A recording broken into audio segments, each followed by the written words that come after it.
Because remember we were talking about CC being massive, like Paul Bunyan? Just pictured him. Paul Bunyan going around sipping boba concrete. Yeah. This 40-foot dude being like, I'll get that for you. Anyway.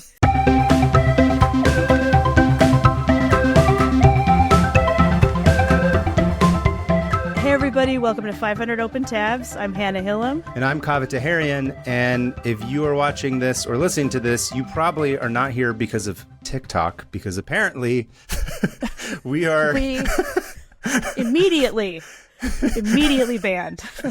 This is what we get for trying to engage with the young people. Also, I think it's funny that they were like, we're about to be banned. We're going to ban these idiots first. Yeah, for saying, I don't even know what we said, but the first video we posted on there, we were banned. So, you know what?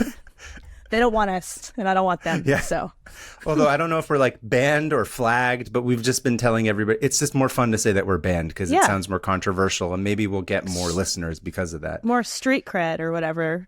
Yeah, too controversial for TikTok. I think the suspicion that we had when we were talking in our meeting with our friends that help us run the podcast is that it has to either do with the fact that you're constantly talking about dying and being buried in the ground, or I'm always referencing 9/11. So, oh no, that's our personalities. What do they expect? I don't know. I don't know what this TikTok bite dance thing wants, but apparently it's not 9/11 or being buried in the ground. I refuse to use the term unalive, so I refuse. I just won't use it. That's what they want you to use. Unalive? Is that like a technical term now, or is that just like a workaround? TikTok term. It's like they got unalived or whatever. Like they like some TikToker will be talking about murder, and it'll be like, and then they were unalived. I'm like, what do they call true crime? I don't know. Anyway, that was a really exciting update for this week. So in the meantime, since we're not on TikTok yet at the time that this is released, please, if you guys, I know we usually say this at the end, but we're going to say it up front. So if you know anybody that you think would enjoy this podcast, please share it with them. We're at that stage where we're trying to get as many people to know about it as possible, and we are relying on you, fair listener, to help us out. So please spread human the word. Beings, not the algorithm. Humans, exactly. Yeah. You are not an algorithm. You're a person with friends. I mean, not me, but maybe if you're listening to this, you do. Hundreds of open tabs, just like us. A bot wouldn't have 100 open tabs. I'll tell you that much. Yeah. Anyway, I believe last week. Going? Yeah. Did you? I guess you went first last week, so I think I'm up first. Yeah, it's your turn. You're going to finish that story. I'm going to finish the story. That's what we're here for. So today is part 2 of the rebuilding of the MacArthur maze. How much of it have you forgotten other than all of it since last week? I haven't forgotten any of it. Really? Yeah. I thought about it a lot. You forgot. Okay. I forgot. Healthy. I had to bust out the notes for part 2, and I was like, oh, shit, I got to go back and read my notes because I don't remember any of this. No. That's what happens when you cram for a show. Anyway. Or when you just... have whatever it memory. Is that you have, and same, whatever concoction. Recap mostly for me this week. So nice. When we had last left off, the MacArthur maze was in shambles because a truck fell over in a freak gasoline fight accident and caused a giant ass fire that took down part of the 580 overpass. And Governor Arnold Schwarzenegger comes up and he asks for, RFPs from construction companies to get the job done as quickly as possible, with a $200,000 bonus for each day the project is completed under the proposed 50 by Caltrans. So remember, Caltrans had said it'll take them about 50 days to do it. Every day you do it faster than 50 days, we'll give you $200,000 bonus. Our boy, C.C. Myers, with his Ocean's 11 crew of construction bros, vastly underbid everyone else. And he was like, 50 days? I'll do it in 25, bitch. He didn't say bitch, but probably. I like to think he did. Yeah, he's that kind of guy. And this, of course, sets them up to be completely reliant on the bonus in order to receive payment and not go millions of dollars into debt. And additionally, CC had agreed to share 25% of that bonus with Carl Douglas out in Arizona, who ran Stinger Welding and promised to get CC the steel he needed to complete the project. Okay. And I believe that's where we left off. He had just signed it and said, I'm going to do it in 25. So after, and remember, CC, the last thing I'll say is, remember, he's like this like tall tale of a guy. He's like 6'6". Oh, yeah. He's big. He grew up building bridges. Like he was, in more ways than one, he grew up building bridges. Oh my you like goodness. That? So I do. That's like obituary level, like wholesome. Well, I don't know why I went to obituaries, but go on. Unalived. So basically, on that day, he signs the contract with the state and Caltrans in front of all those cameras. And CC did what he loved the most and went straight to work. And he wasn't like, hold on, let me watch TikTok reels for 6 hours or get himself like a little salami as a treat. He's like, we got shit to do. We're going to get down to business. So I envy that. Yeah, right? First thing CC does is that he calls up Carl at Stinger. Remember, that's the guy that sent him the proposal. Arizona. Correct. And he doesn't even say hello or like, hey, buddy, or like, guess what? We got it. He just picks up the phone and he calls him and he says, order the steel and get your shop drawings done immediately. And I like to think Carl is like mid-bite in a sandwich or something. He's like, oh, okay, first thing we need to do is like, I don't know, create like a Slack channel and maybe get something going on Microsoft Teams and like, you know, get something together. And then Cece's just like, this is quote, order the fucking steel. And then he says, we'll figure it out. And he just kind of like hangs up. And Carl is like, amazing. Okay, shit, all right, well, whatever. So he's scrambling and he gets together his crew at Stinger and they start sketching away. And so shop drawings are the detailed working drawings that a fabricator will use to fabricate the steel. And usually this process takes weeks and weeks to get approved because government. Yeah. It's like getting the city to sign off on like, you know, if you're putting a second story on your house or like, you know, a mailbox or whatever it is that you got to do. It takes so long. I myself have always lived in apartments, so that's not something I've ever had to deal with. So I don't know, but I hear it's a pain in the ass. Yeah. I know people who are trying to build houses right now, and it's like, oh man, it's taking years to like get anything approved. I mean, just take that and then imagine you're trying to get like a public project done, like a bridge or like an overpass or something. I feel like they'd have to fast track that. That's like different than someone adding on like an addition to their home. It's like people need to use this. So that's true. And at this point too, it's choked up the entire East Bay being able to go into San Francisco. So a lot of red tape is essentially just like gone. And they're like, okay, it doesn't matter. Just get it done. I can't imagine it's basically going to be a big nightmare. That area being somehow worse traffic wise. I can't imagine. I hate that area. It's bad. A lot of everybody who lives there also hates that intersect that giant, interchange. But so the first thing CC does after he calls Carl, he calls up Caltrans and he's like, here's what's going to happen. In 1 or 2 days, you're going to send 4 of your dudes out to the Stinger factory in Arizona, and you government eggheads are going to hash it out on site right then and there. Whoa. Instead of like waiting for them to send the drawings back and forth. And Caltrans is like, yeah, okay, I guess we can spend $79 on a round trip Southwest flight for these employees to go out because we're losing millions of dollars a day. Right. And so they take like 4 of these guys that work for Caltrans and they fly them out to Arizona to Stinger, and they get there, and Carl, in that meantime, in those couple of days, they had sketched all that shit up. They had figured out like what the rough plans were going to be that needed to be approved. And they all sat down and talked through, and I don't know, someone's like, spilling a coffee over the papers, and they're like having a sandwich, whatever. They're shouting, they're like going back and forth and trying to make sure that he's like, it's got to be up to code. And he's just like, who cares about code? This is about getting the bridge done in time. They bicker. But basically, by the end of that first day, bada bing, bada boom, they sign off on it, and they were in business, taken care of, all in a day. Yeah, I mean, this is like a couple days after CC had called them, and so they had a couple days to get the plans ready. But then the day that the Caltrans employees showed up, they basically were able to sign it off by the end of day. Wow, that's never unheard of, yeah.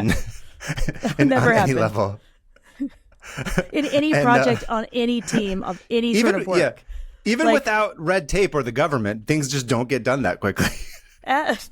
No, I've never done anything that fast. And so Carl, remember the head of Stinger, he's like drunk with power. He's like, hell yeah, the CC guy is the shit.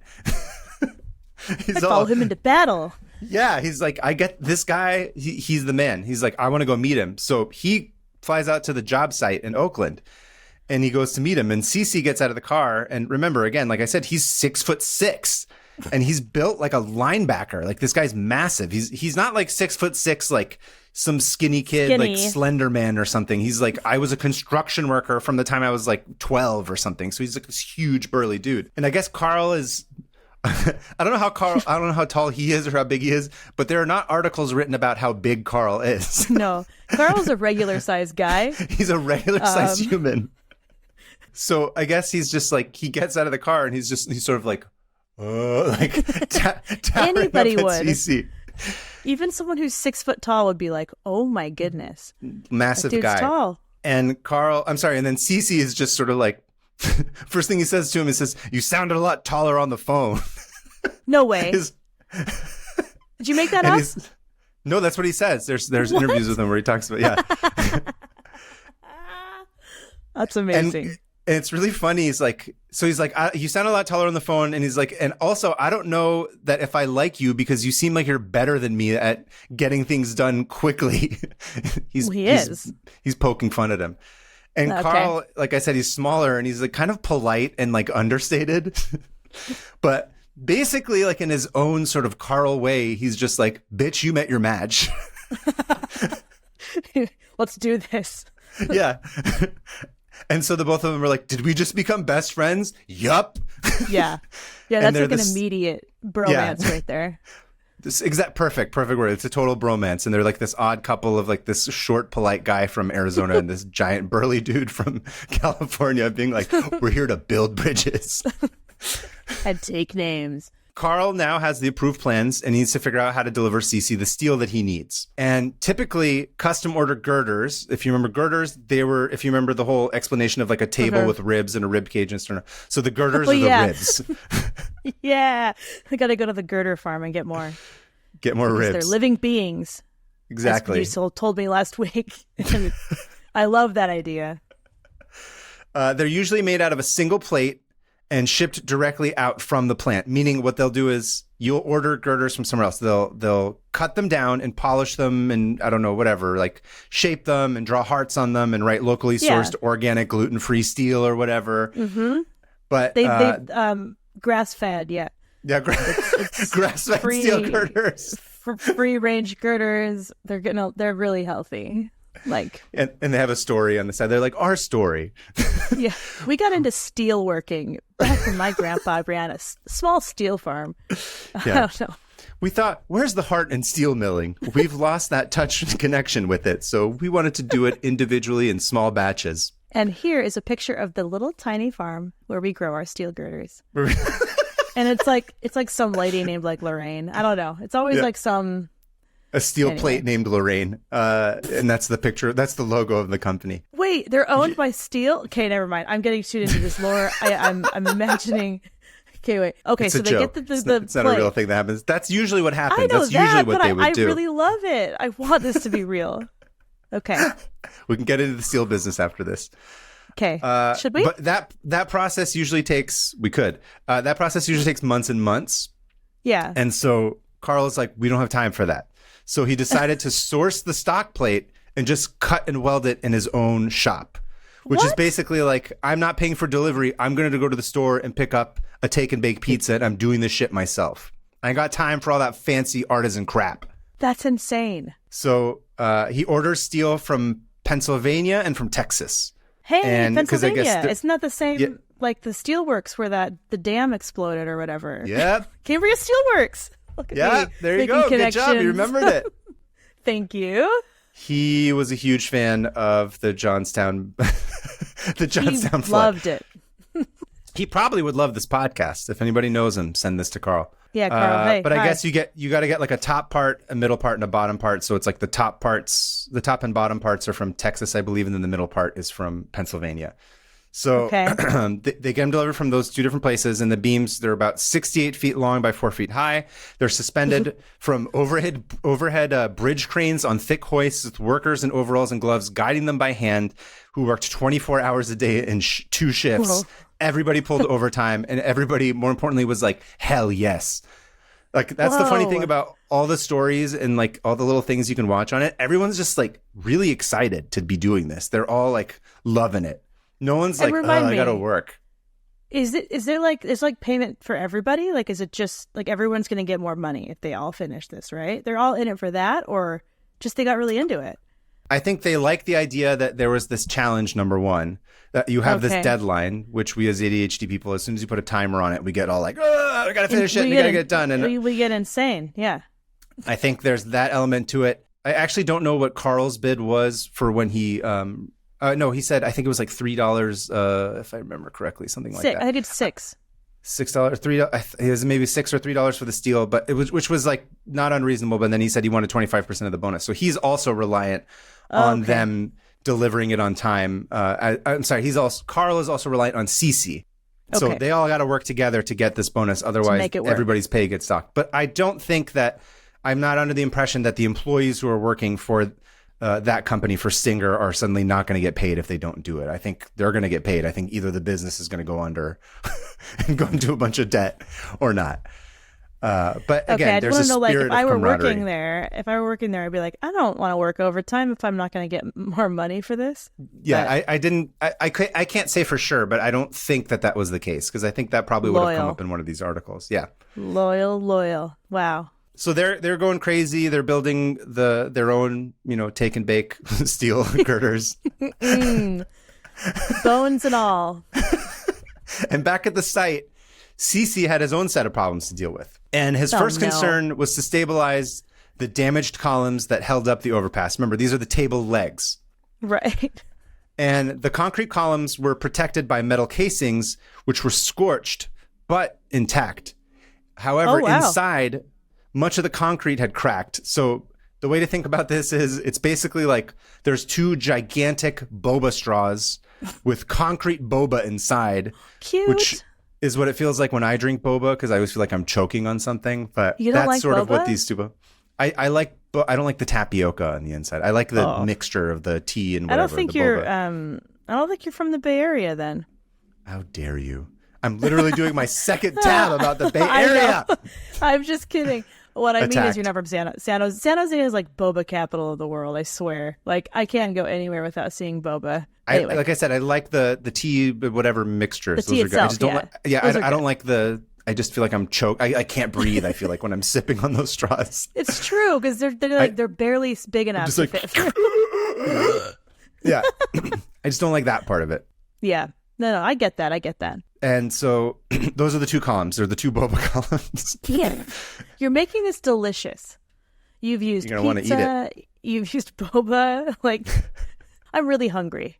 Yeah, I'm always hungry. And next up, typical us. Next up was the bent cap, which, if you remember the bent cap, I ate. I keep doing it. Please. Just kill me. Sorry, unalive me. Unalive me. TikTok. Sorry. Jinx. Sorry, Gen Z. Did you? All right. I'm not going to say anything else till you finish this. No, it's okay. Next up was the bent cap, which, if you remember correctly, that is the sternum where the rib girders go inside of. And these things are massive slabs of concrete. And I guess when they had originally built these, they were poured in place on the job site, which means they had set up like all kinds of like crazy like scaffolding and rafters, and they had to like bring all this stuff in and pour it. Right. But originally, when you do that, that takes up like the entire area and blocks everything off. So you can't get anything else done while those things are being placed. It's like a giant Jello mold kind of. So stop. Basically, I'm really hungry. Stop. Bringing Jello into this? That was not intentional, I swear. Okay.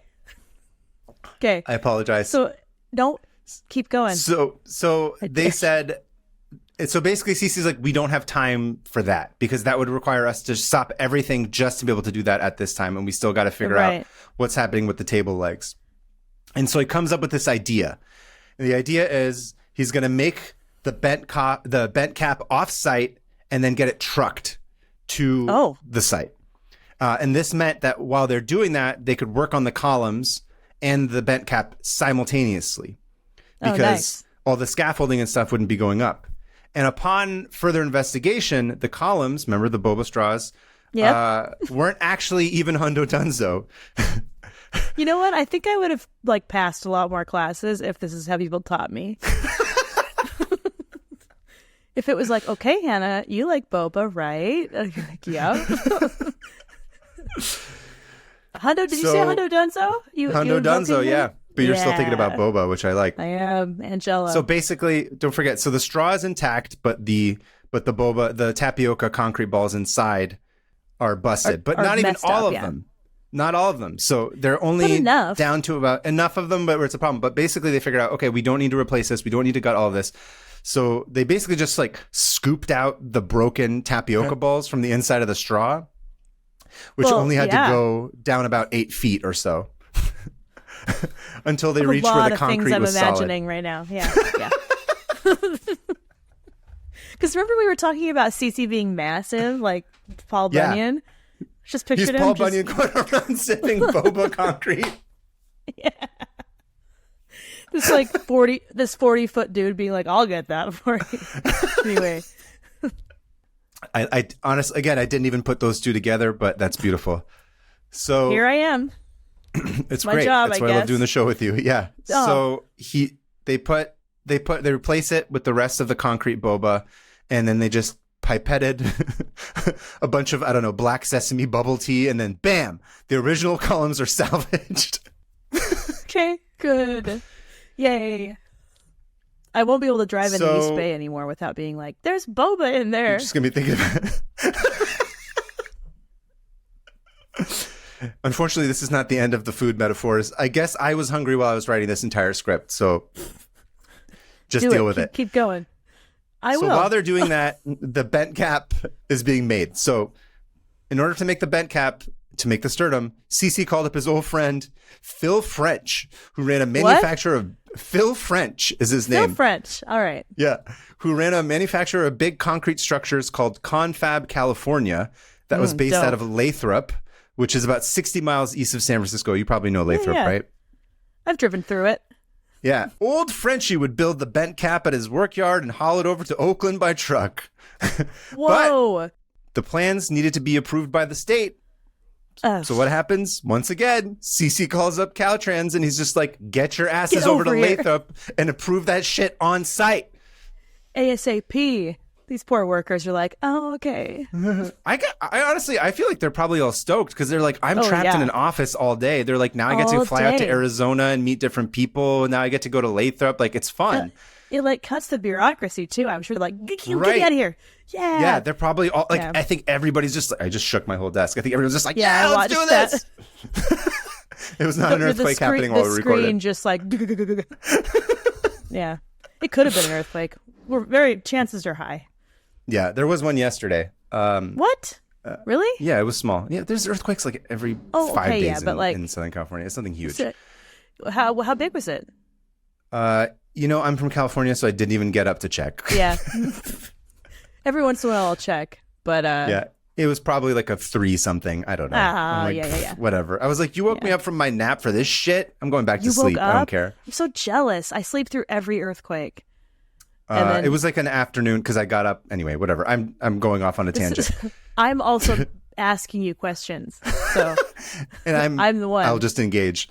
Of course. The Caltrans guy goes over there. Same thing. Bada bing, bada boom. Approved same day, and then they get to work.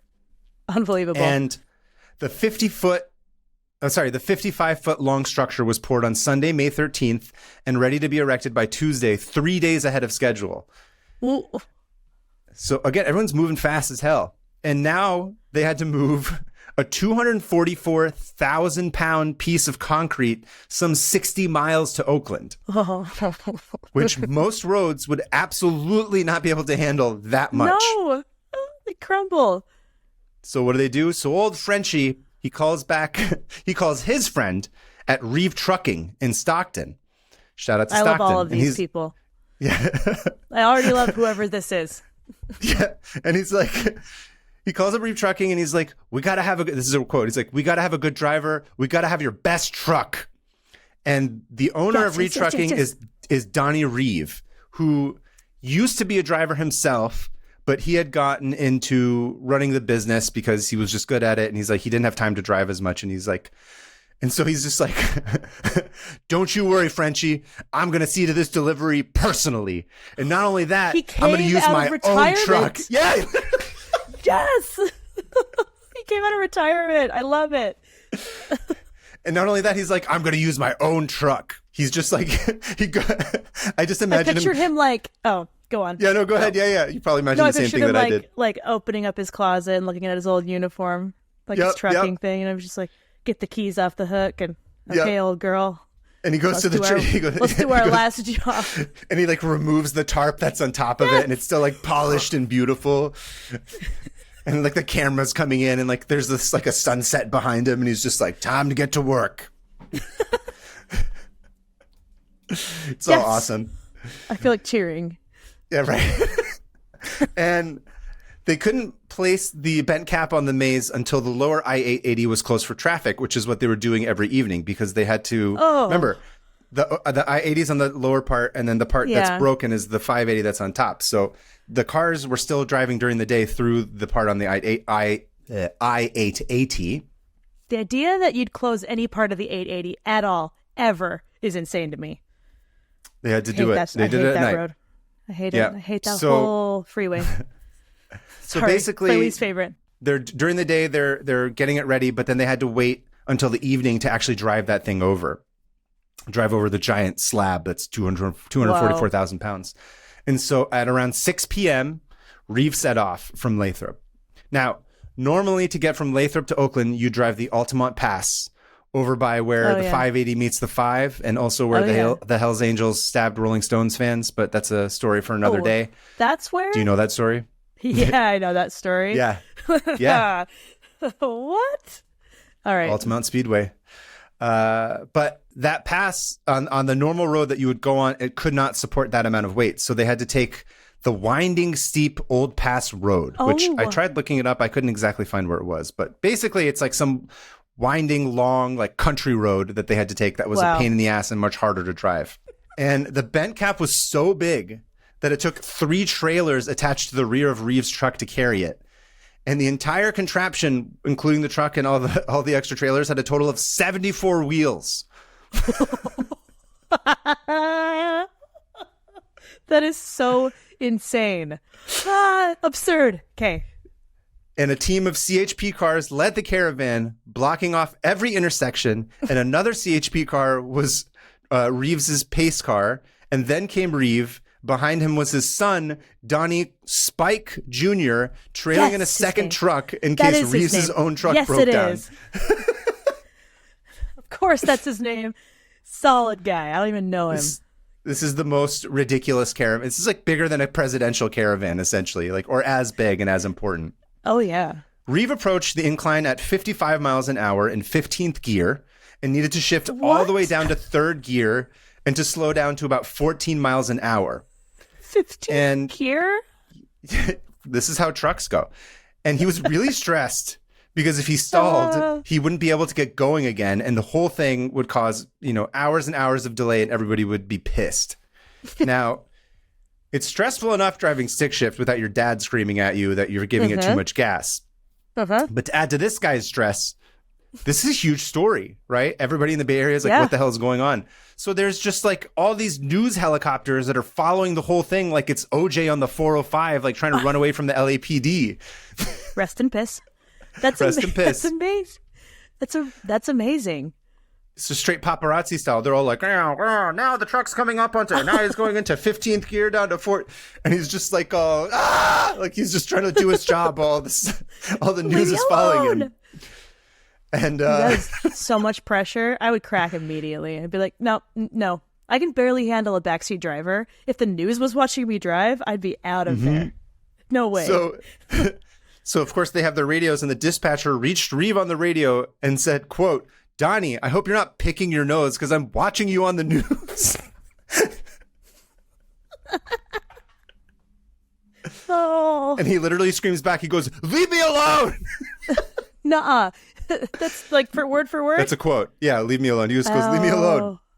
Thankfully, Reeve eventually made it to Livermore, and he was able to relax because as you know, when you go on that stretch on the 580, the Livermore is when it starts to go literally downhill, not just that it gets easier, but it's no longer at the incline. Right. So then from there, they made it safely to the maze by about 8:15. And by then the columns were ready. Remember, the boba straws had been filled with their concrete boba. The sternum gets in, and they slap that old chonky boy bent cap on top of it. Yes. And they did all the rivet screwing and blah, blah, blah. They had to adjust. And apparently the margin of error for these kinds of things is not much more than like a couple inches. But thankfully, so if you go into these stories, they'll be like, yeah, we didn't know if this was going to fit. And if it didn't fit, we would have to it would take do like all days of and it days. Again? I mean, I don't know if they would have to redo the entire thing, but it was like they would have to figure out a bunch of ways to go around it. But thankfully, it sat correctly. Okay, good. You know why they sat correctly? It's because they're professionals, all of them. Exactly. After that, it was time for the girder ribs to be placed. Now, the plan was to place 2 every night until all 12 were set.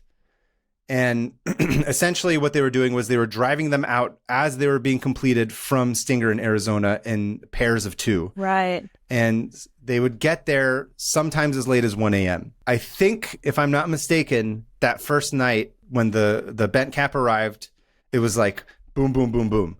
So the boba straws were fixed, the girder went on. I'm sorry, then the bent cap went on, and then the first 2 girders went in. So Cece is like this master of just like figuring out how to time all this shit to like land correctly and like all go like one after the other. And additionally, they all have to make sure that they're finished by, I think, like 8:30 in the next morning so that they could open it up for traffic to go through. So they can't like sit there and work all night. Wow. So they do this and it's going smoothly. So, every day there's 2 girders coming in. They, sit and screw them on and slide them in and whatever, double check it. This goes on until May 16th, when the last 4 girders were scheduled to arrive. It's like only a week later. Yeah, it's all done fast as shit. And they had originally been scheduled to arrive earlier in the day because they were like ahead of schedule. But on the drive up, the truck that was coming from Arizona had not 1 tire blowout, but 2 separate ones. Oh no! Oh no! And that's not like a thing where like AAA shows up and switches out your tire and then like leaves within 40 minutes. It's a whole deal. But basically it was a disaster. And apparently like at that time, even CC himself was kind of freaking out because that was the first time that he started to show signs of being like, oh shit. Because any day lost is a loss of money. And at this point, right. Yeah. There's no margin of error. So every day that everything would come one day later, it's literally costing him $200,000. This is insane. And so basically the truck figures it out. It fixes the flat tires. And like by the end, it was traveling at like 85 miles an hour down the 580 or whatever. And it arrives at 3:45 a.m., which is even later than it's been getting there before.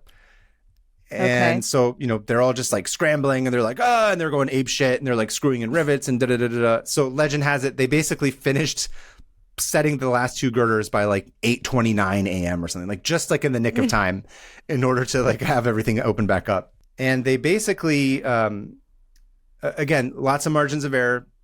Miraculously, there's none. It's all fine. So once all the girders are set, then they put, I forget what they're called. They're not coils, but they're different rods that go in a different direction. Okay. So it's sort of, it's sorry to use another food metaphor, but like it turns into another like lasagna thing where they're like, okay, now we have the girders and now we're going to put like broccoli and the cheese on this direction and then another layer of this thing. So then it becomes lasagna flesh for this table that's got ribs inside. I'm glad you added flesh. I'm glad you added flesh because it made it way less like I didn't want to eat that at all. I'm good. Thank you. I do all lasagna, but not if it's flesh. So the last part of the process was pouring the concrete, which jobs without a rush typically used. So I looked into this a little bit. There's a whole, as you could imagine, there's all kinds of like just getting the concrete mix correct. And then there's this many pounds that you need to use and this much of this getting mixed with this gives you, it's like anything else. It's like making molds. And so concrete is the same thing. And it could just get even crazier because you're trying to create like a thing that, 1 billion cars will drive over the course of whatever, 50 years. It's life, so it's hardcore. And they're usually, if it's not like in a rush job, it could take as much as like 28 days to cure whatever mixture that they want to use to put in for something of this magnitude. But of course, Myers only has a week Sorry, Cece. I was using Myers last episode and you were getting confused, so I wanted to make sure Cece is the easier thing for you to follow. So Cece only had like a week. So he went with what they call a hot concrete, which is a high-strength, rapid-drying concoction.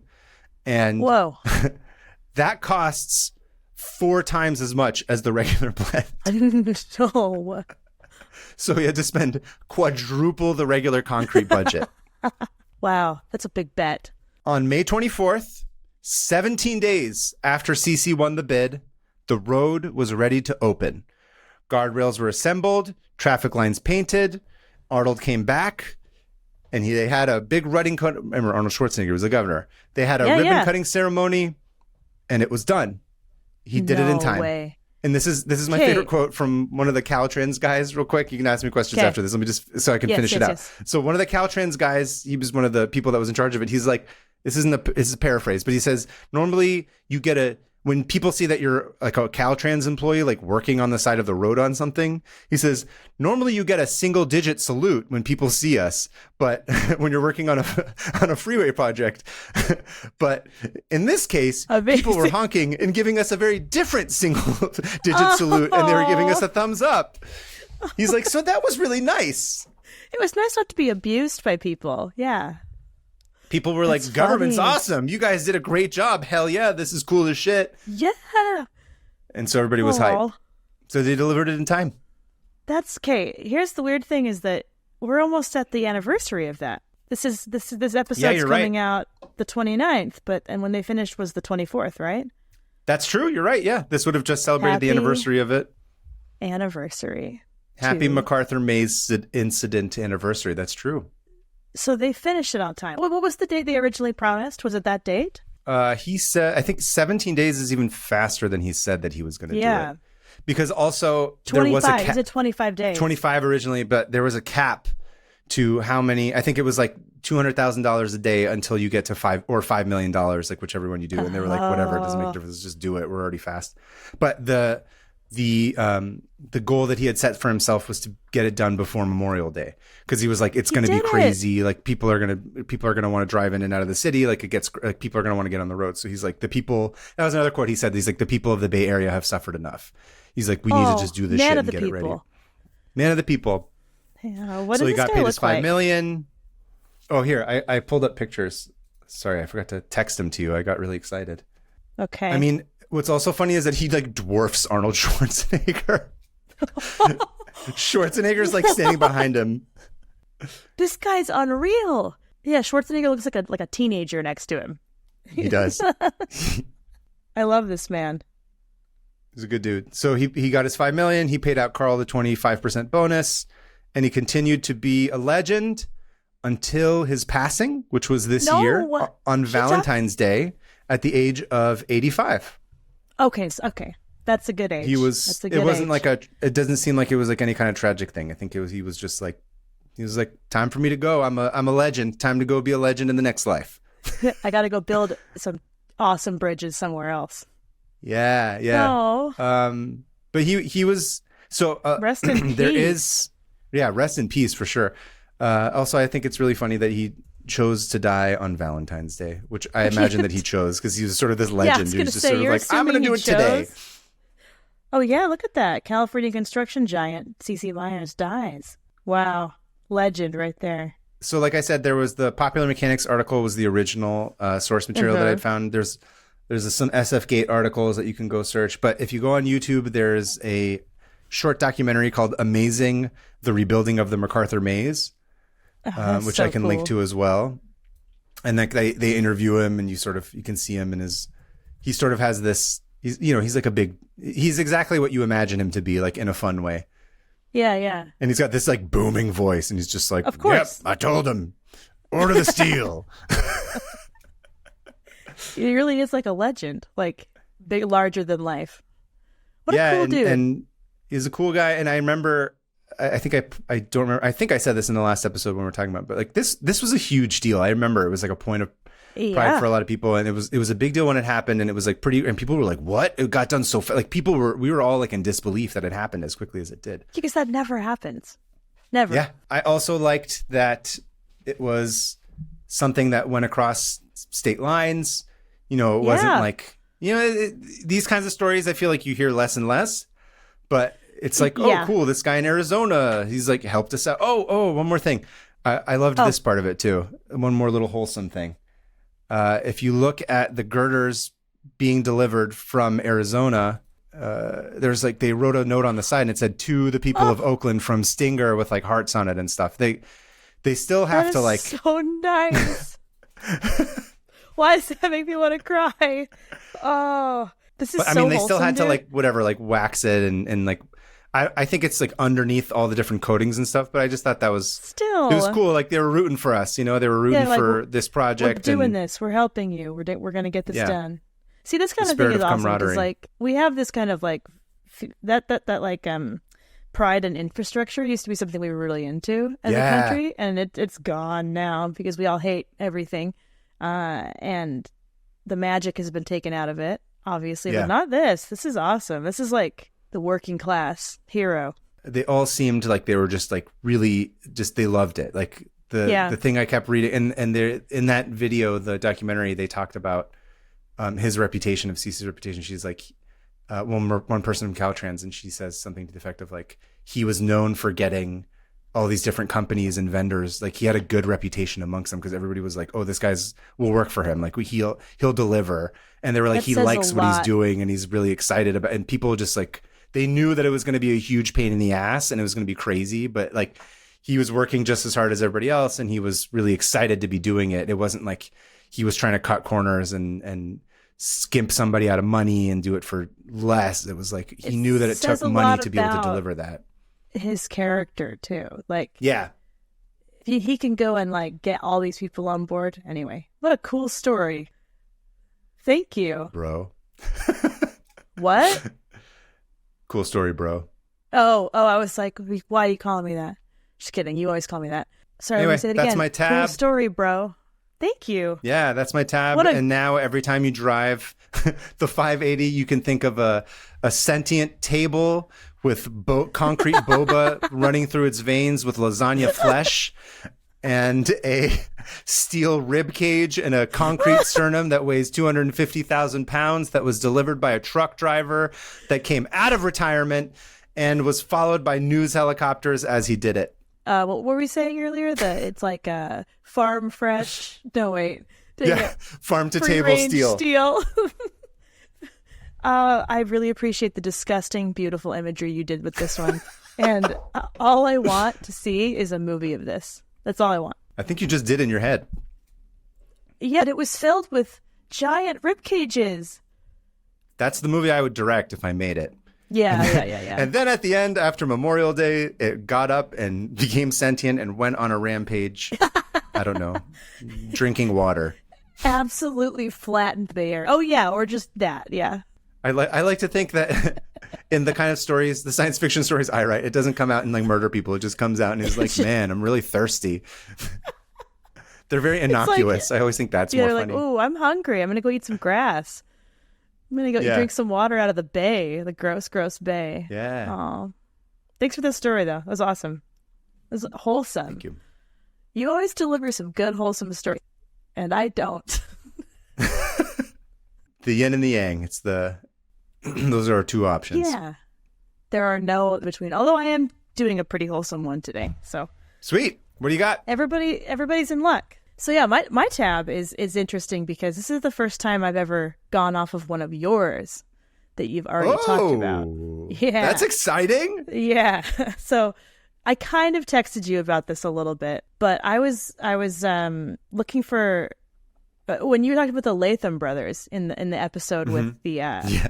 Hell yeah. what is it, the Latham Loop, you know, those two degenerates who like no, they're the Latham ran Bros.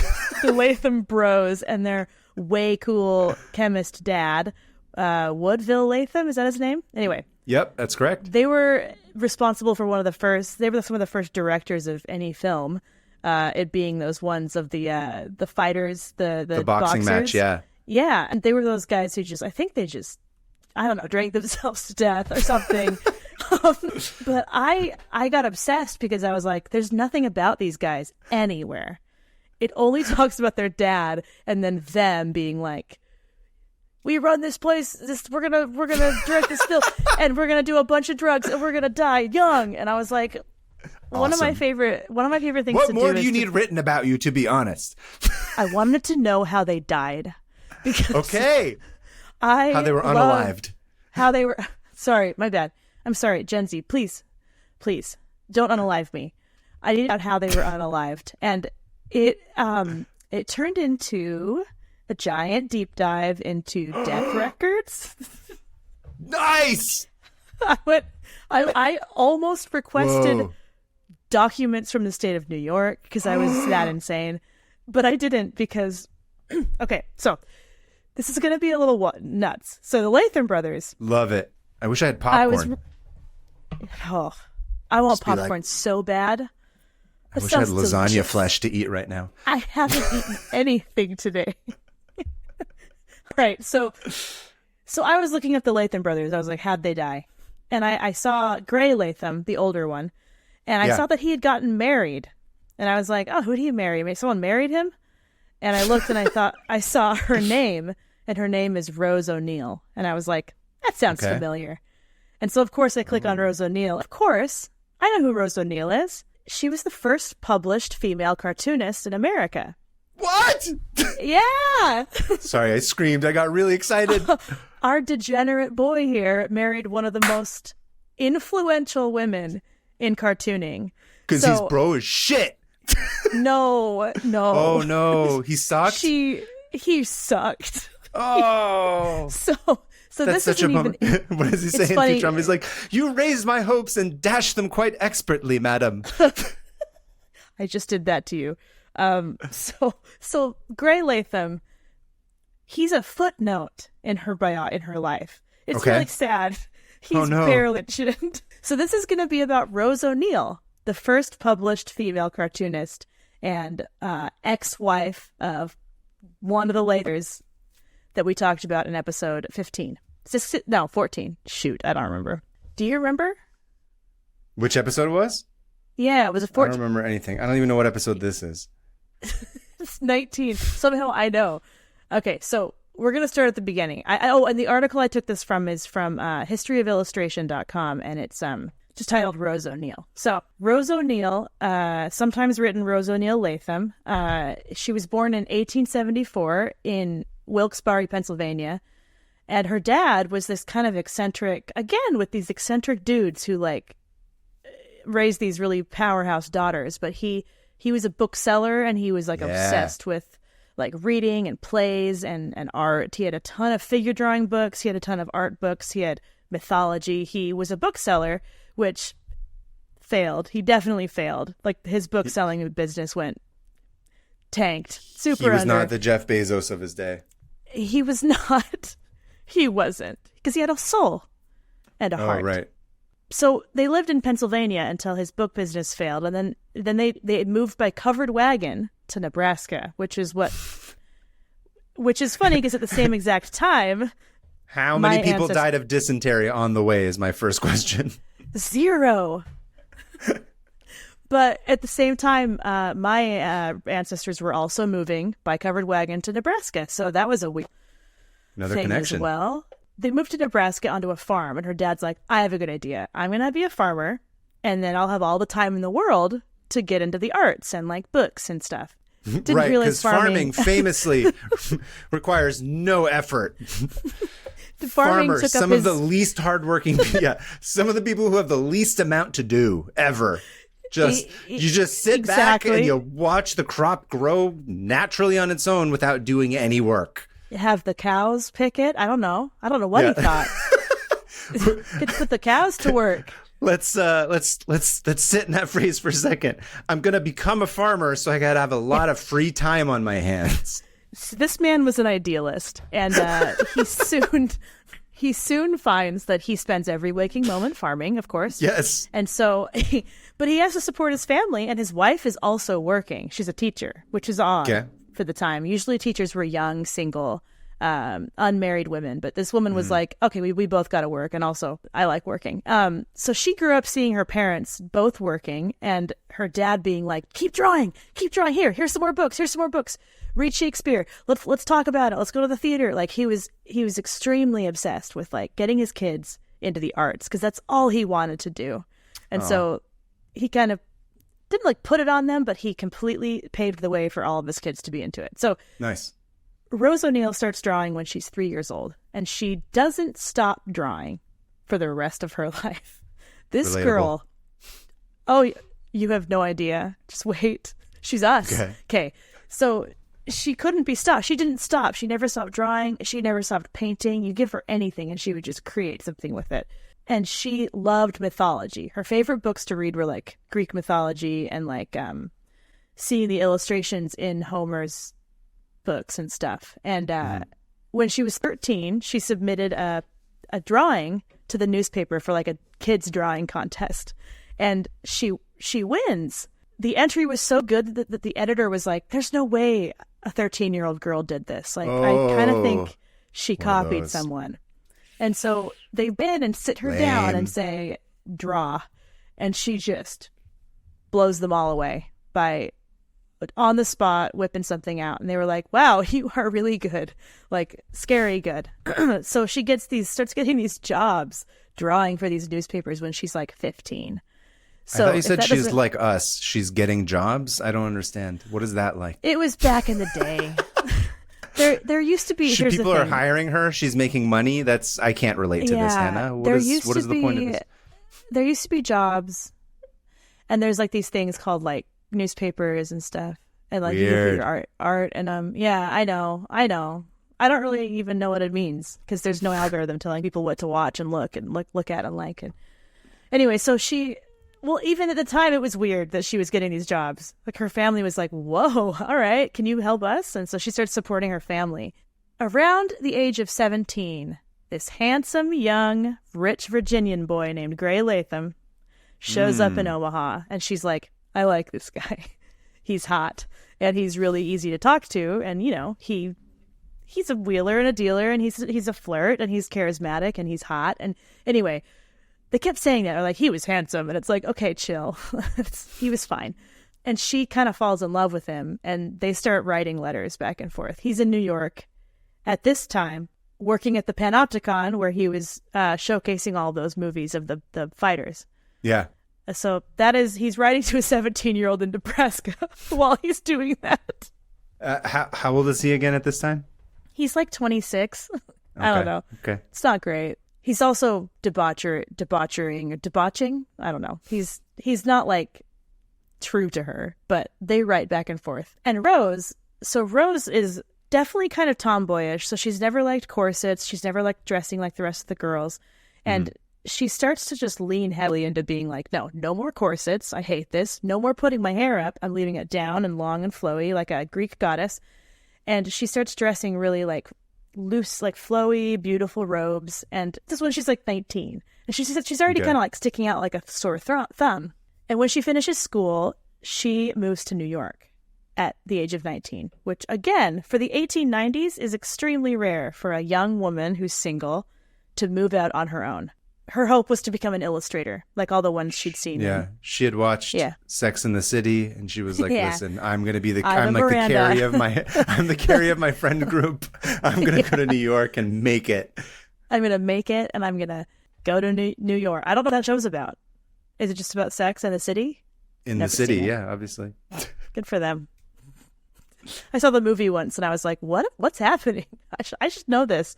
Never seen the show. Anyway. Yeah, she moves to New York, and she's still like starting to see Gray again, Gray Latham, and they're like kind of hanging out, and she's living with nuns, and because she's Irish Catholic, so she was. Now it sounds like Sound of Music. Actually, is probably closer to what this is. But these nuns are dope. They were like, "You're really good at drawing. We should get you some jobs," and so they start like accompanying her to publishers. So that's the secret. I just need to go to a covenant so I can get more work. Yes, and have those nuns take you to publishing companies. Who's going to say no to a nun? If your nun came into the office and they were like, you need to hire this guy or God will, I don't know, like ruin your life. Oh yeah, ruin your life, unalive you. I forgot to mention, on her way to New York, she stops by the Chicago World's Fair, the World Expo 1893, where literally everything happened. And everyone got murdered. What's his name? Yes. Dude, I'm drawing a blank. Henry something.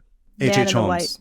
H.H. Holmes, yeah. She goes to Chicago with these nuns who they like go around. Literally everyone's at this fair. Like Edison is there. All the artists you can think of were there. And this place was like, they had built this giant white city that looked like Grecian, and it was amazing. I mean, it was all made of like cardboard. I mean, not cardboard, but like cheap. Did you stuff. ever read Devil in the White City or whatever it is? No, should I have? That's the one about H.H. Holmes. It's like it's a true crime book, or it's parroted as like a true crime book, but half of the book is literally about the process of building the Chicago World's Fair.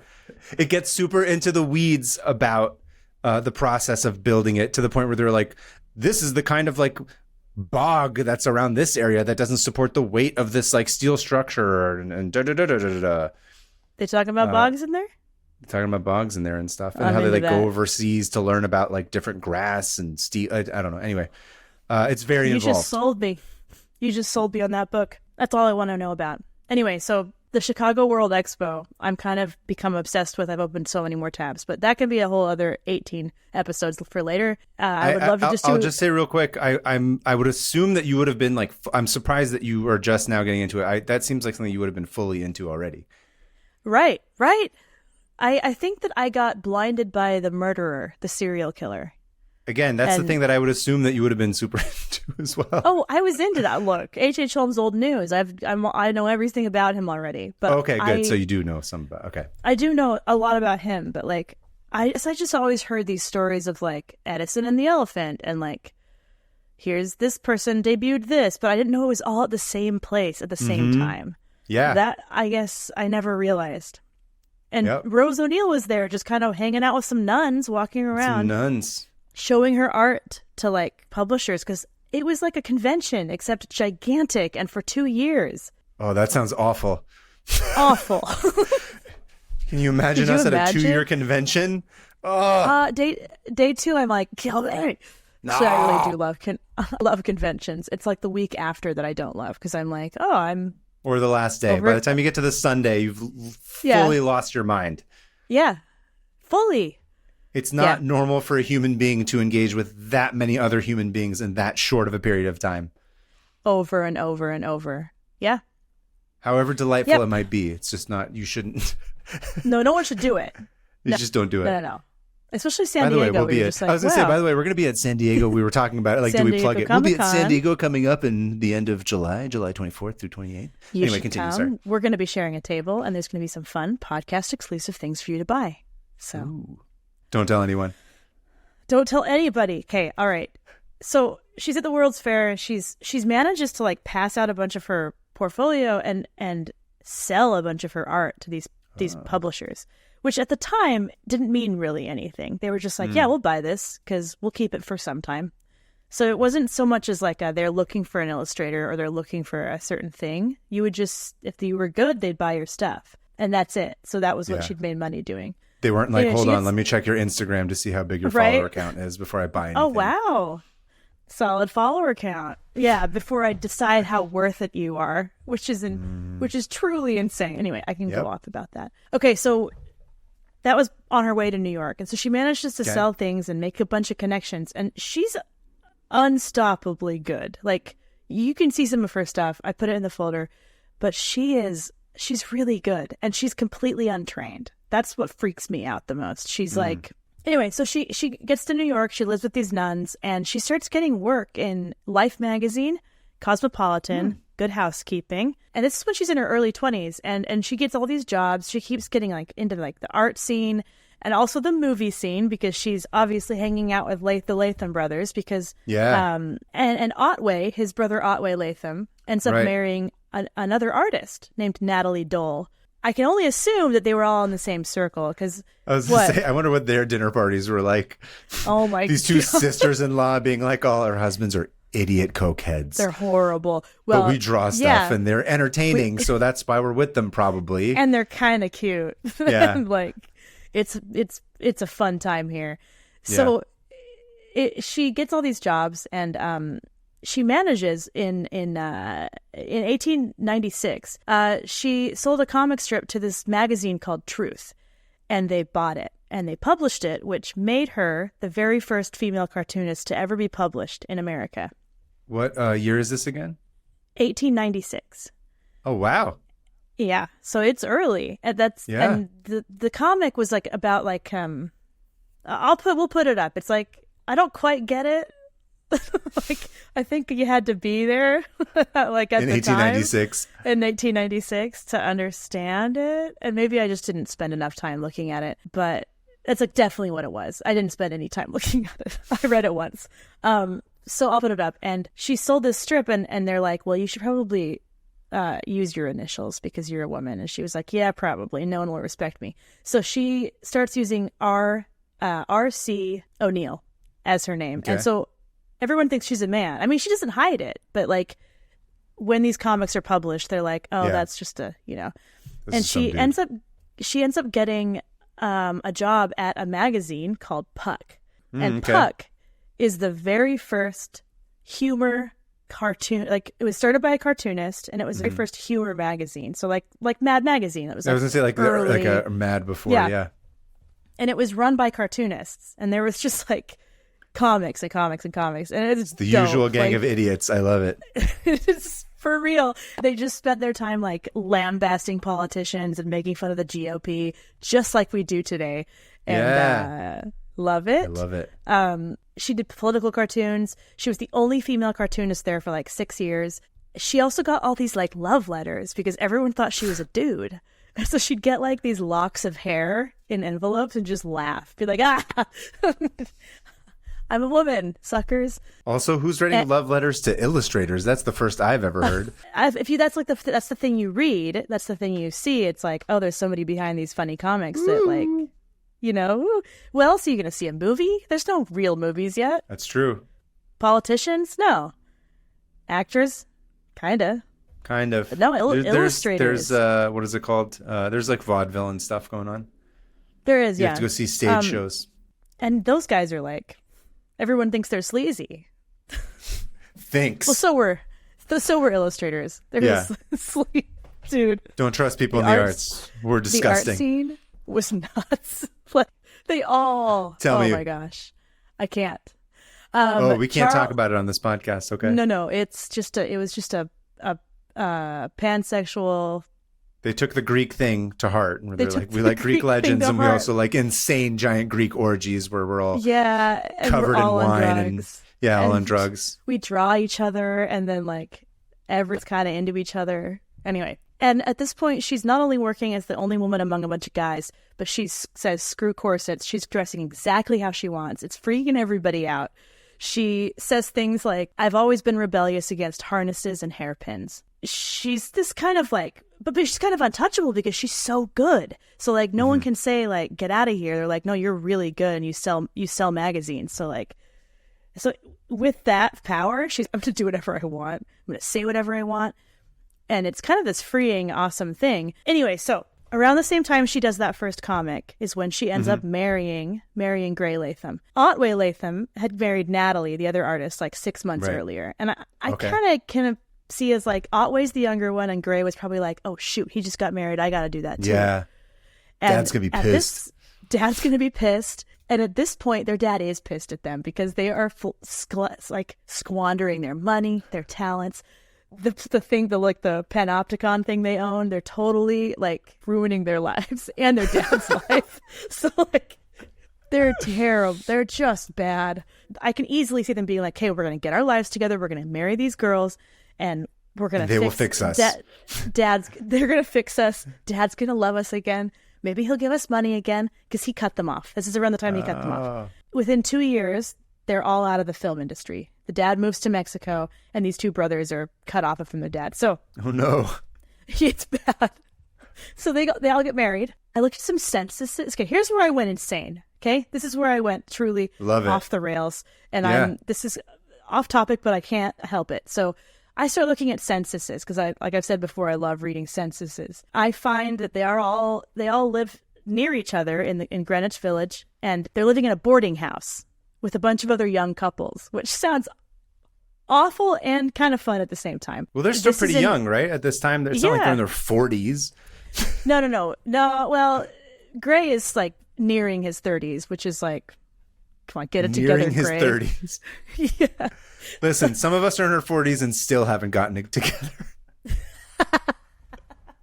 Look, 40's the new 30. And so I couldn't figure out which years anyone divorced who. And so I got into like their records, like the divorce records from New York. And it looks like in 1902, this is like 4 years later, Rose files for divorce because a couple of years before, his dad had been like, no, you're cut off. And so he starts stealing Rose's paychecks.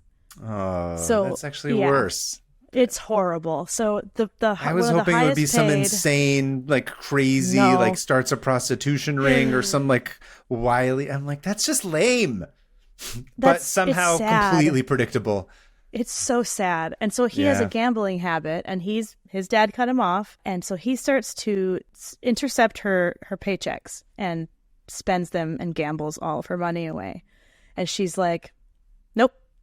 Divorce. I'm divorcing you. Like the second she finds out, she's like, absolutely not. What do you know, like you might be hot, but you're an idiot. Like get away. So she divorces him, and I couldn't find any record of them actually like solidifying the divorce. So I think they were kind of still married. I'm not sure which year they divorced, but within a few years, Gray had died in a trolley accident. Trolley. A trolley car accident in Manhattan. I don't know. I couldn't find anything else about it. It would have required me to call the records department and have them send me a death certificate, which I was very doing. But I think it would be cool to have Gray Latham's death certificate. I think that everybody on this show, or everybody who is on the Discord for this show, would probably love to see that, or to see it. I would. Maybe we can sell copies of it. What happened? Oh my gosh! Yeah. And make money, the money he never was able to make. Off his own death. Anyway, sorry. Continue. Off his own trolley death. Trolley death. So Gray's dead in 1906. And at this time, Rose is just skyrocketing. She's so popular. Everybody loves her. They all know she's a woman now. And she's like unapologetically being this female cartoonist illustrator. So then I got... while I was at it, I started trying to figure out more about Otway and how he died, because he died the year after that. And oh, no way. From a broken heart. No. He died in a hotel. And I don't know what he was doing. Like, usually when someone dies in like a hotel room, it's like... Anyway, they found him dead at the Waldorf in Manhattan. Oh, that's a nice hotel. It's a real nice hotel. So I don't know how he got in there. But his artist wife had divorced him a few years before, because she was like, I can imagine them both being like, these guys suck. They finally wised up to it. They finally wised up. They both divorced him. And then I got reading about Natalie, and I found this like whole drama. She like ditched him. She moved to Paris. I found her like immigration paper that she filled out like in her own handwriting, and how she explained that she used to be married to the Lathams, and that's why she has money, but she needs to like get her name removed so she can be her own person again, but like she used the name to get to Paris. It was this whole crazy... I fell into a deep hole. I'm really impressed that you do this amount of research. I don't even know where you begin to do this kind of shit. This is my hobby. I'm not I've been doing good this at with actual like family research. history.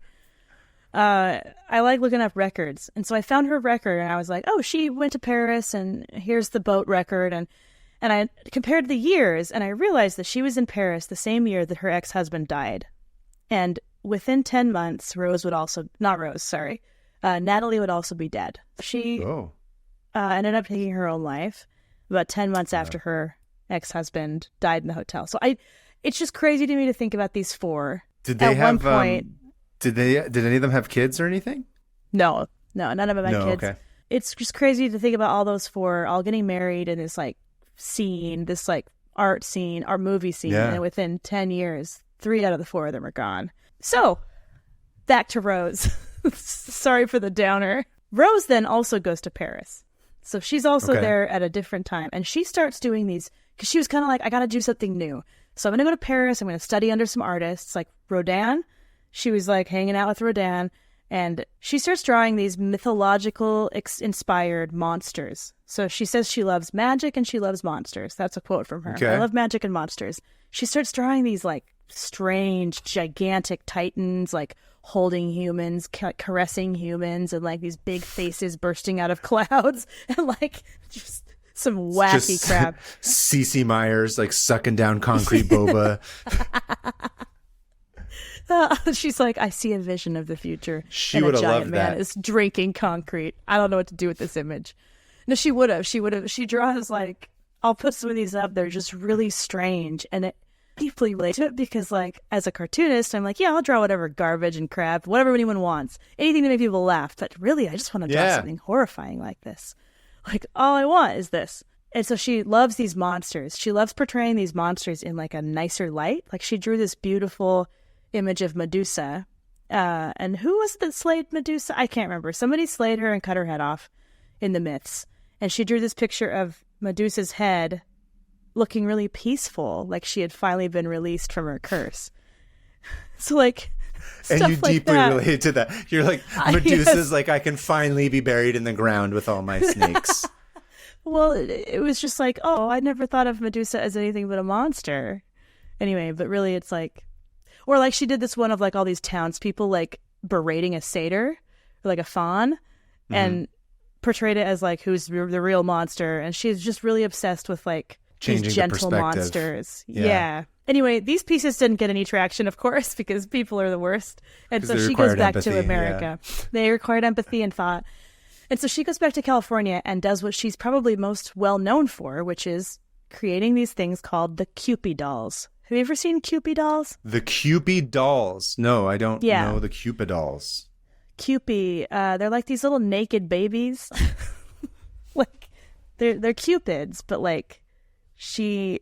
Oh, yeah, I think I've seen these. Yeah, these are... I didn't realize these are that old. They're like 100 years old. So she's creating these cartoons of these little babies that like do silly little things, and people love them. They go nuts for them. Everyone wants Kewpie dolls. Jell-O hires her to like do an ad using... That's the second Jell-O reference. Yeah. Well, she did a bunch of... She was like their illustrator and like in-house illustrator. She would do all their advertising with Kewpie dolls and Jell-O. And she was in like Good Housewife magazine and Cosmo again, but all with these like little Kewpie dolls. And they went nuts, and she got like manufacturing deals. And so she was able to make them into actual dolls. Are you looking at them? Yeah. They're kind of creepy, right? They're terrifying. I do remember these. Yes. In fact, I don't really like want to look them. at them right now. Yeah, no, I don't love them. Like, and I don't know if she did either. But they made her... She created them nonetheless. She created them, and they made her a millionaire. She became the highest paid female artist in America. So before Mickey Mouse, there was the Kewpie doll. It was on everything.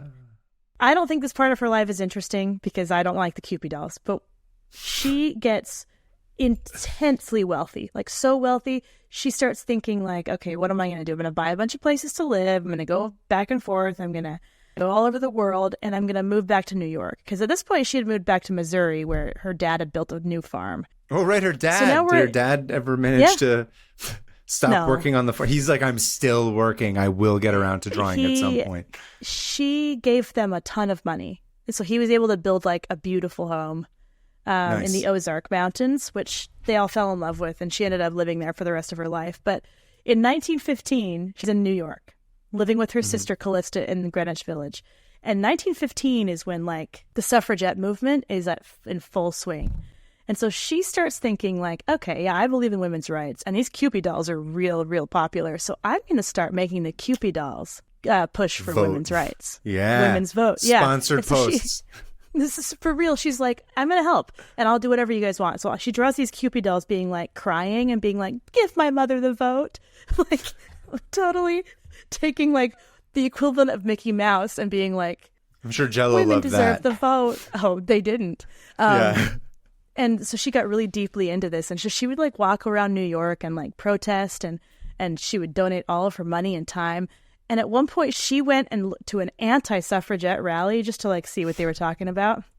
And she was like, these guys suck. And then she's like, I'm going to an actual rally. And so she goes to a suffragette rally, and they're like, hey, can you take this microphone for a second? Or whatever it is, the little thing they talked into. Shoot, I don't know. It's not a microphone. The piece of paper curled into a cone. Yes, the cone. Can you hold these hands for a second? Well, you can just, yeah, no problem. I'll hold my hand like this. And so he just walks off, handless. Handless. Just like it, those were the days. Anyway, so somebody's like, hey, will you keep the crowd like busy for a minute while I do something? And she's like, oh, okay. And so she gave her first and only suffragette speech.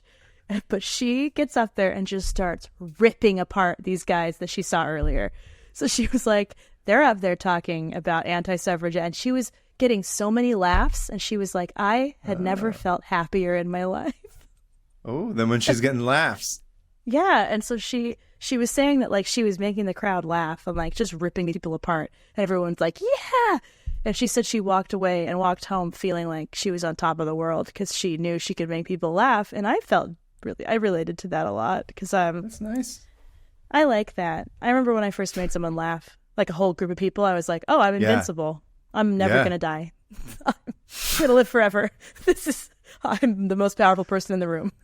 And then it quickly went away. But still, anyway, I do that story, right? Where like I tried to be funny right away after and no one laughed. And I was like, ouch. I learned that I loved it and that, anyway, doesn't matter. It can also destroy you. It can destroy me and has. They get the right to vote. And this is kind of where she just kind of like coasts a little bit, does what she wants, starts getting into sculpting, moves back to Missouri and this place called Bonnybrook that she like has gardens and sculptures and continues to like dress and do whatever she wants. She hosts huge parties with artists. To the point where she loses all of her money doing that because she like. All right.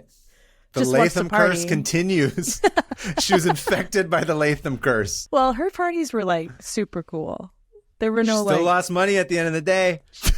Yeah, it was also the Depression. Yeah, that'll do it. Anyway, so she ended up dying in the 40s, and she was, I don't know, I love her so much because she's kind of the reason I'm here. Anyone's here, like. She paved the way for women, in an unapologetic way, and I'm grateful to her. And also, she divorced that sad man. I totally skipped over her other marriage, but oh well, it's too late now.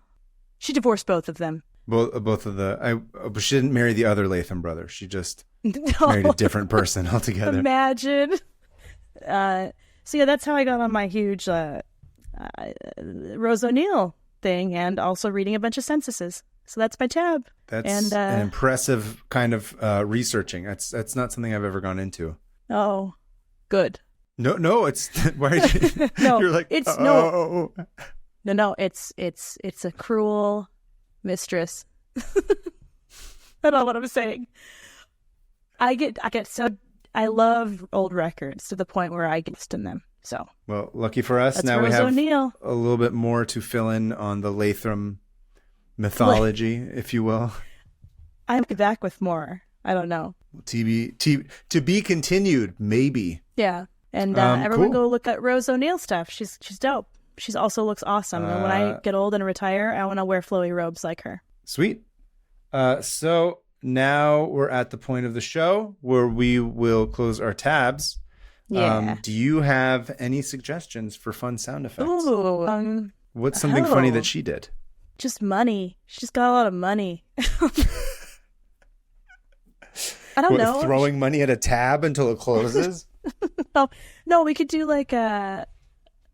I mean, mine had a bunch of welding and like, construction sounds.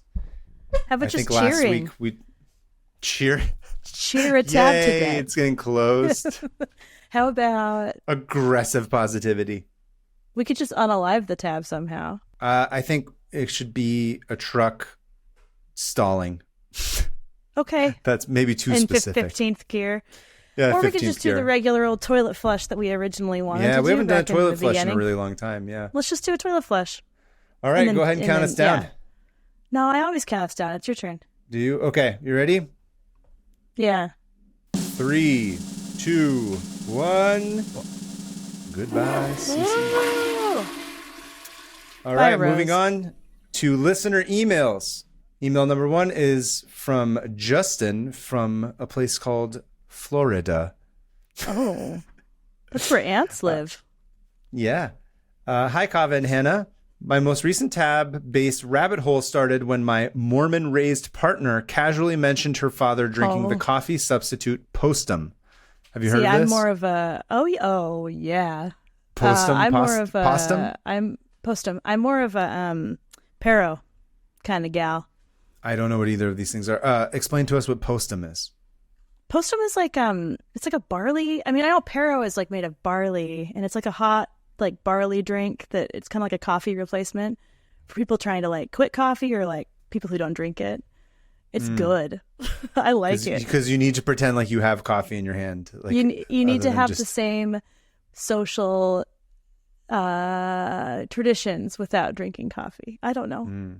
I do know, actually. I don't know a lot about this, but I'm going to let you keep talking. This led me to their absolute gem of a mascot, Mr. Coffee Nerves, a ne'er-do-well ghost-like villain who inspires coffee drinkers to act like unhinged maniacs. I'm so excited about this. The Phantom was featured in a series of comic strips in the late 30s that meld early 20th century misogyny with reefer madness levels of drug paranoia. Love the podcast. We listen every week. Justin from the decidedly un-Josie, Florida. I'm going to send you one of the comics that was on the link that they sent, which was... Oh, I have them. Don't you worry. Do you know these already? I know these comics very well because they featured heavily in National Geographic from 1930. I have all those old National Geographics, and Mr. Coffee Nerves is like this devil. It's like a little devil in like a tight suit, and he's like, hang on, let me see. It's not just a regular suit. He's wearing a tuxedo with like a top hat, and he's all in white. So the whole world is like in color, and then he's this white ghost. But basically, the strip that I sent you is about this girl going on a date with a guy, and she's very irritable, and she's like, and then like every time she says something irritable, Mr. Coffee Nerves is just like egging her on, being like, there you go, starting an argument. Tell him to pipe down. He may be rich, but if brains were money, he'd be in the poorhouse. Being sarcastic is he? Tell him where he gets off. Basically, it's like my own brain talking to me. And then she comes home and she's like, oh my God, Billy Bob. Billy Bob didn't ask me to the big dance next month. And then her grandmother or something is like, dude, you should just, it's because you had coffee. That's why. Don't drink coffee. drink Postum instead. And then she does. And then Billy Bob like basically proposes to her because every problem in her life was because she drank coffee. Oh, wow. That sounds, I feel like I'm back in Utah, you know? Yeah. It's fun stuff. It's a very interesting turn of the century comic that, yeah, it's fun stuff. You should take a look into it. The one I just sent you, I have gotten so deep into Mr. Coffee Nerves before. This is a deep dive I've been on. This is a different one. Him. Yeah, so this is the one that I see in the National Geographic. He has like these little devil horns, and he's like, I'll find some. John left for work without even kissing me. My looks don't attract him anymore. It's this woman crying on the couch. Peggy, my older sister, is quite a beauty authority. Why not see her? Oh, and man. Mr. Coffee Nerves is like, no. I don't know why. He looks, I don't know. He looks like a Marvel character here. He looks like he does. It's like he looks like a Jack Kirby character of some sort. Love Mr. Coffee Nerves.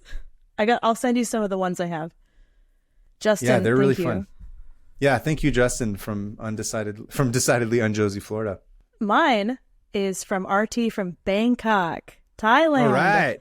Look at Thailand. That's a new one. It's the title of the email was producer of Netflix show Poisoned. So they say, hi, Kava and Hannah. I'm a listener from Bangkok. Now tuning in from London. Been listening since musical splaining. Yeah. Oh, wow. Thank you for continuing the journey to this new show. Thanks. But I really enjoyed this show, especially your supportive, courteous banter. That's nice. We do have supportive, courteous banter. We do. My tab today came from last Saturday. I was binge watching a Netflix show called Three Body Problem from the creator of Game of Thrones. I don't think the show is good. I don't think the show is that good, TBH. But then I found this tab that is even crazier than the show itself. It's the 3-body problem, producer poison death.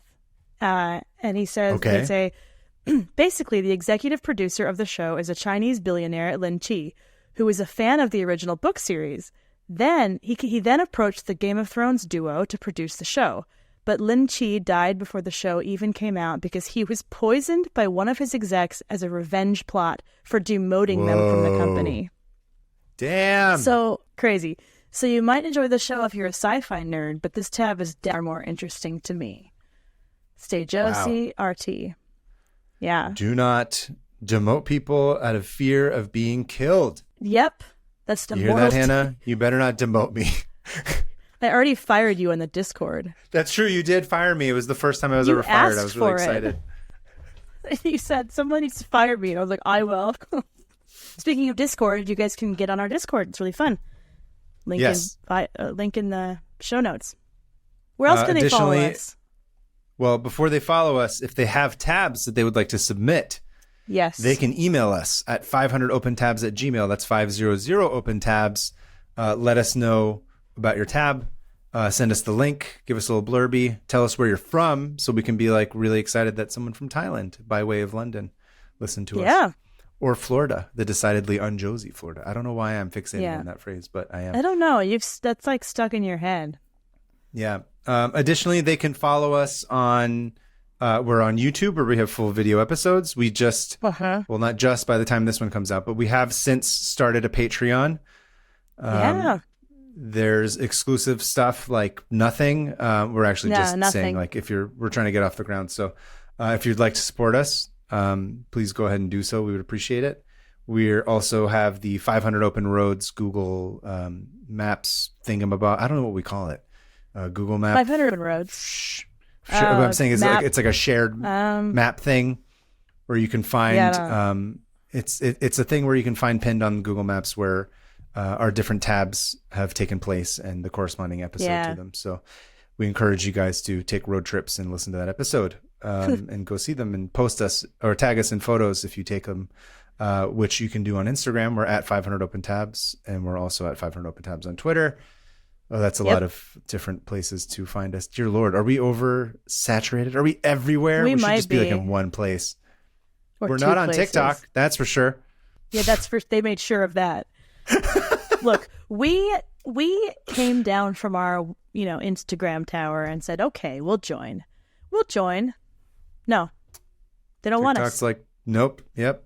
It feels nice to be hated by something I already hate, though. It's nice. It's true. Yeah. It's mutual. The feeling is mutual. Of course, I'm at PermaFriends on Instagram. I'm at Hannah Hillam on everything. And buy my book and buy Kave's books. Yeah, you got a book. Buy our books. So you. I also have books. So many books. So many. I guess we mentioned briefly, but we won't start properly plugging it. But we'll be in San Diego this summer in July. So we'll have more information about that coming up. And I guess that's it. Oh, yeah. Thank you to Alyssa, our editor. I realized that we stopped thanking her after the first few episodes because we forgot, but I'd like to bring that back because you didn't want to do it because you were like, what are we going to thank her for? And I was like, Hannah, how dare you? How did you know? Okay. All right. Thank you, Alyssa. I said that in confidence to Alyssa. Just kidding. I don't know. Yeah. Thank you, Alyssa. I truly don't understand. I don't know what we would do without you. That's all. But it doesn't matter. What matters is that she does do it. So thank you for that. Thanks everybody for listening and continue to keep it Josie, everybody. Keep it Josie. That's all. Okay, bye. Bye.